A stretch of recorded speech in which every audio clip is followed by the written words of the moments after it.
మహాప్రలయ భయానక పరిస్థితుల నుంచి కేరళలోని వైనాడ్ ఇంకా కోలుకోలేదు. ఎటు చూసినా మృతి దిబ్బలు, బంధువుల ఆహాకారాలతో హృదయ విదారకంగా కనిపిస్తోంది. సహాయక చర్యలు ముమ్మరంగా కొనసాగుతున్న కొద్దీ మట్టి కింద కప్పబడిన మృతదేహాలు బయటకొస్తున్నాయి. ఇప్పటికే చనిపోయిన వారి సంఖ్య 250 దాటేసింది. ఇంకా ఆచూకీ దొరకని వారు వందలాది మంది ఉన్నారు. కేరళలో జలప్రలయం దాటికి కాకావికలమైన వైనాడు కొండ ప్రాంతాల్లో పరిస్థితులు ఇంకా సాధారణ స్థితికి రాలేదు. భారీ వర్షాలతో కొండ చర్యలు విరిగిపడి వందలాది మంది మృత్యువాత పడ్డారు. ఇప్పటికే మట్టి కింద నుంచి 250కి పైగా మృతదేహాలను సహాయక బృందాలు వెలికితీశాయి.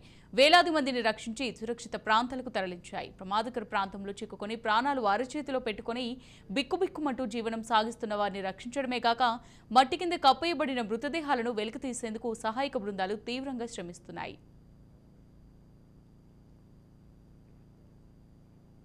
కేరళలోని వయనాడ్లో ప్రస్తుతం దారుణ పరిస్థితులు అయితే చూస్తున్నాము. ఎందుకంటే వయనాడ్లో గత మంగళవారం ఏర్పడినటువంటి భారీ వర్షం కారణంగా కొండ చర్యలు విరిగిపడ్డాయి.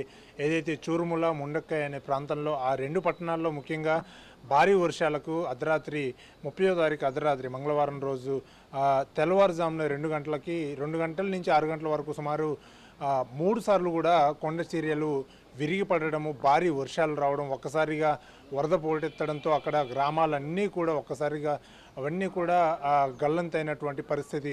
మొత్తం కూడా కొండ చర్యలు విరవపడి విధ్వంసం సృష్టించాయి. ఆ గ్రామాలన్నీ కూడా ఆ వరదలకి తుడిచిపెట్టుకొని పోయాయని చెప్పవచ్చు.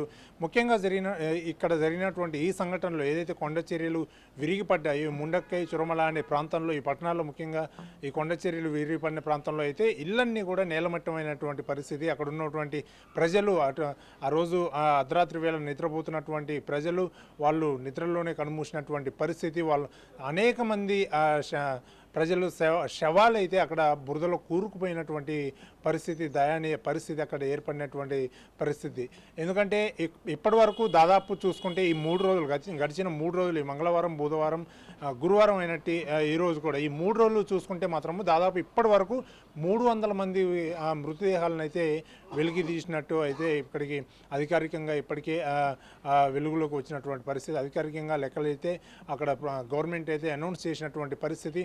300 మృతదేహాలను ఇప్పటికే వెలికి తీశారు. ఎన్డీఆర్ఎఫ్ బృందాల సహాయక చర్యలు అయితే ఇప్పుడు అక్కడ కొనసాగుతున్నటువంటి పరిస్థితి. మరోవైపు ఎన్డీఆర్ఎఫ్ బృందాలు రంగంలోకి దిగినప్పటి నుండి ఇప్పటి వరకు కూడా ఈ గడిచిన 3 రోజుల్లో కూడా 1000 మందిని రెస్క్యూ చేసి కూడా కాపాడి సహాయక శిబిరాలకు అయితే వాళ్ళందరినీ కూడా తరలించడం జరిగింది.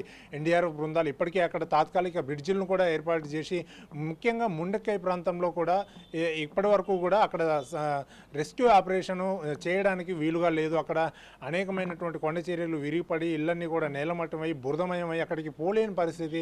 అలాగే టెక్నికల్గా మృతదేహాలు ఎక్కడున్నాయని చెప్పేసి వాటిని గుర్తించే పనిలో ఆర్మీ సహాయం కూడా తీసుకుంటున్నారు ఎన్డీఆర్ఎఫ్ బృందాలు. అయితే ఇటు పోలీసులు, అక్కడ ఉన్నటువంటి సహాయక సిబ్బంది దాదాపు 3000 మందికి కూడా 3000 మంది సహాయక సిబ్బంది అక్కడ సహాయక చర్యల్లో అయితే పాల్గొంటున్నటువంటి పరిస్థితి. ముఖ్యంగా ఎన్డీఆర్ఎఫ్ బృందాలు రంగంలోకి దిగినప్పటి నుండి కూడా ఇప్పటి వరకు కూడా 1000 మందిని రెస్క్యూ చేశారు. అయితే ఇప్పటి వరకు అందిన సమాచారం ప్రకారం అయితే ఇంకా 240 మందికి పైగా కూడా కొంతమంది ఆచూకీ తెలియలేదని తెలుస్తుంది. సో వాళ్ళందరి ఆచూకీ కోసం కూడా ప్రస్తుతం అయితే సెర్చ్ ఆపరేషన్ అయితే సాగుతుంది. అయితే ముండక్కై ప్రాంతంలో అక్కడ బురదమయం అంటే బాగా బురద ఏర్పడడంతో అక్కడికి వెళ్ళలేని పరిస్థితి. మరోవైపు అక్కడికి వెళ్ళినా కూడా సిగ్నల్స్ అందట్లేదు. అక్కడ అంటే సహాయక చర్యలకి కాస్త ఆటంకం ఏర్పడుతున్నటువంటి సిచ్యువేషన్ అయితే అక్కడ ఉంది. సో అక్కడికి వెళ్ళడానికి ఇప్పటికే తాత్కాలిక బ్రిడ్జిలను కొన్నిటిని ఏర్పాటు చేశారు. అయితే అక్కడికి వెళ్ళినా కూడా ఇప్పుడు సహాయక చర్యలు ఇలా నిరంతరాయంగా కొనసాగుతాయనే ఆలోచన అయితే లేదు. ఎందుకంటే ఇప్పటికే కేరళలో అటు కొన్ని ప్రాంతాలకైతే వాతావరణ శాఖ రెడ్ అలర్ట్ ప్రకటించింది. అక్కడ భారీ వర్షాలు కురిసే అవకాశం ఉంది. అలాగే దాంతోపాటు కొండ చర్యలు కూడా అంటే పెద్ద పెద్ద కొండ చర్యలు కూడా విరిగిపడే ప్రమాదం ఉంది అని చెప్పేసి ముందుగానే ఇటు వాతావరణ శాఖ అయితే హెచ్చరించింది. ఇటు ఎన్డీఆర్ఎఫ్ బృందాలు కూడా కొండ చర్యలు విరిగిపడే ప్రమాదం ఉంది కాబట్టి అక్కడ కొండ చర్యలు విరిగిపడే అవకాశం ఉంది కాబట్టి కూడా సహాయక చర్యలు కూడా ఆచితూచి వ్యవహరించి మరి సహాయక చర్యల్లో పాల్గొంటున్నారు. ముఖ్యంగా ముండక్కై ప్రాంతంలోకి వెళ్ళడానికి అయితే అక్కడ వెళ్ళినా కూడా మళ్ళీ సిగ్నల్స్ అందలేని పరిస్థితి ఏర్పడుతుంది కాబట్టి అక్కడ దాదాపు 1000 మంది ప్రజలు అక్కడ నివాసం ఉంటున్నటువంటి సిచ్యువేషన్. కానీ అక్కడ ఏ ఒక్క ఇల్లు కూడా కనిపించట్లేదు.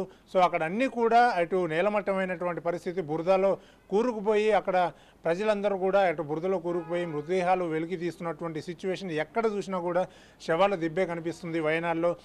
వయనాలో చూసినట్లయితే ముఖ్యంగా ఈ 3 రోజుల్లో దాదాపు ఇప్పటి వరకు 1000 మందిని రెస్క్యూ చేసినా కూడా ఇప్పుడు 240 మందిని ఇంకా ఆచూకీ అయితే కనిపెట్టలేదు. సో వాళ్ళ ఆచూకీ కోసం ప్రస్తుతం అయితే సెర్చ్ ఆపరేషన్ అయితే కొనసాగుతున్నటువంటి సిచ్యువేషను.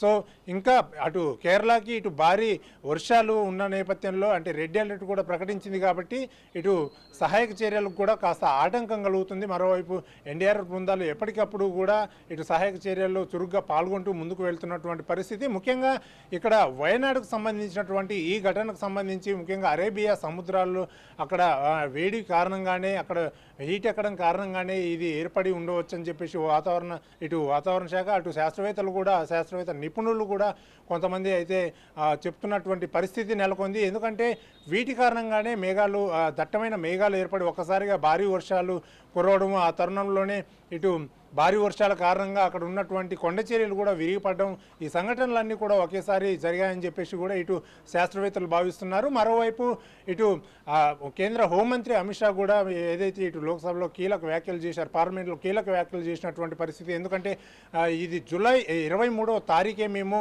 అక్కడ భారీ వర్షాలు కురుస్తున్నాయని చెప్పేసి కూడా ముందుగానే మేము అలర్ట్ ప్రకటించాము. కానీ ఇటు కేరళ గవర్నమెంట్ మాత్రం ఎటువంటి చర్యలు తీసుకోలేదు. అక్కడి నుంచి ప్రజల్ని ఇటు ఏదైతే సహాయక శిబిరాలు ఉంటాయో ఆ శిబిరాలకు తరలించలేదు. ప్రజల్ని తరలించడంలో కేరళ ప్రభుత్వం విఫలమైందని చెప్పేసి కొన్ని ఆరోపణలు కూడా చేశారు ఇటు కేంద్ర హోంమంత్రి అమిత్ షా.